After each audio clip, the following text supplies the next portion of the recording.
On July 26, 1907, a single kitchen door in New York City sealed the fate of an unsuspecting woman whose name would become synonymous with invisible danger. Mary Mallon, later dubbed Typhoid Mary, was a quiet Irish immigrant who carried a deadly secret beneath the surface of her humble hands. She was a cook, a caretaker of meals for some of the city's most affluent families, and yet she was the invisible vector behind a string of relentless typhoid fever outbreaks that claimed dozens of lives in the early 20th century. The story begins in a bustling era when America's immigrant neighborhoods were expanding, and public health was still an emerging science. Typhoid fever, caused by the bacterium Salmonella typhi, spread through contaminated food and water, thriving in cramped tenements and unsanitary conditions. In the 1900s, New York City was a tinderbox. Overcrowded tenements, limited sewage systems, and a growing awareness of germ theory that still struggled to keep pace with daily reality. In 1906, a series of mysterious typhoid cases erupted among the families of the wealthy Manhattan household of the Lax family. The Laxes had hired a new cook, Mary Mallon, who arrived from Ireland just months earlier. Within weeks, 3 members of the household fell ill and 2 of them died. The pattern repeated with other employers. The Sloanes in Oyster Bay, the Bostwicks in Queens, and the Pells on Long Island. Each time, the same invisible culprit seemed to stalk the kitchen, leaving a trail of fever, delirium, and death. Enter George Soper, a diligent sanitary engineer tasked with tracking the source of the outbreaks. Soper's methodical investigation led him to a startling hypothesis. The disease wasn't spreading from contaminated water, as was common in other epidemics, but from a single, asymptomatic carrier who was contaminating food. He traced the pattern of the outbreaks to a single cook who moved from household to household, leaving a wake of illness. When Soper visited the modest tenement where Mary lived, he found her to be a healthy, robust woman who showed no signs of illness, a perfect embodiment of the term healthy carrier. Soper's discovery set the stage for a legal and ethical showdown that would echo through public health policy for a century. He presented his findings to Dr. William C. Gorgas, the city's chief health officer, and together they confronted Mallon with the terrifying possibility that she was a living reservoir of S. typhi. Mary denied any wrongdoing, insisting she felt perfectly well and could not possibly be responsible.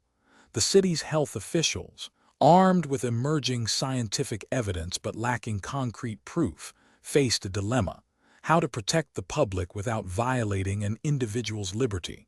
In August 1907, the Board of Health ordered Mary Mallon into quarantine on North Brother Island, a remote and isolated facility in the East River. The island, already home to a smallpox hospital and a leprosy colony, was a place of exile for those deemed dangerous to public health. Mary's refusal to leave the island, even after being offered a chance to return to work under strict sanitary conditions, turned her into a symbol of stubborn defiance.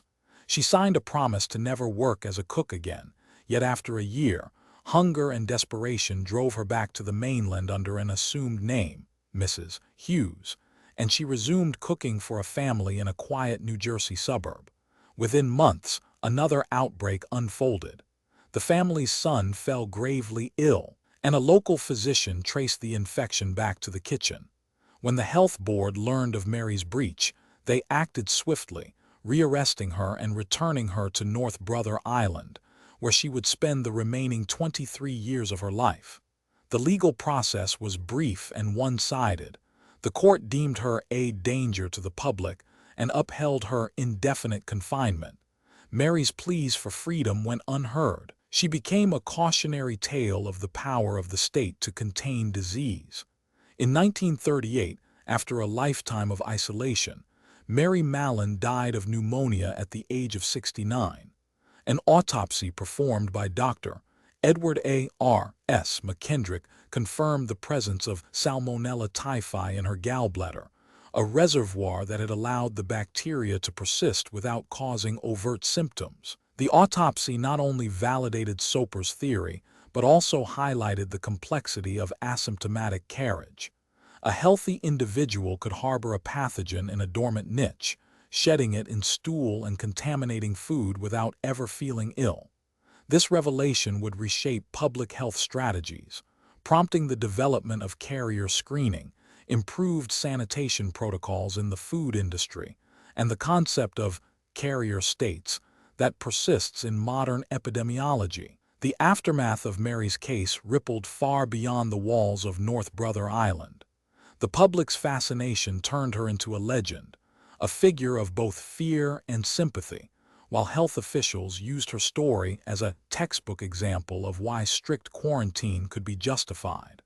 The case sparked a national conversation about the balance between individual rights and community safety, a debate that resurfaces in every new epidemic. It also forced a reassessment of food handling regulations, leading to mandatory health certificates for cooks and the eventual establishment of the Food and Drug Administration's oversight of foodborne pathogens. Medical historians continue to study Mary Mallon's life, not only as a tragic narrative, but also as a pivotal moment in the evolution of infectious disease control. Subscribe to the Autopsy Files for more stories like this.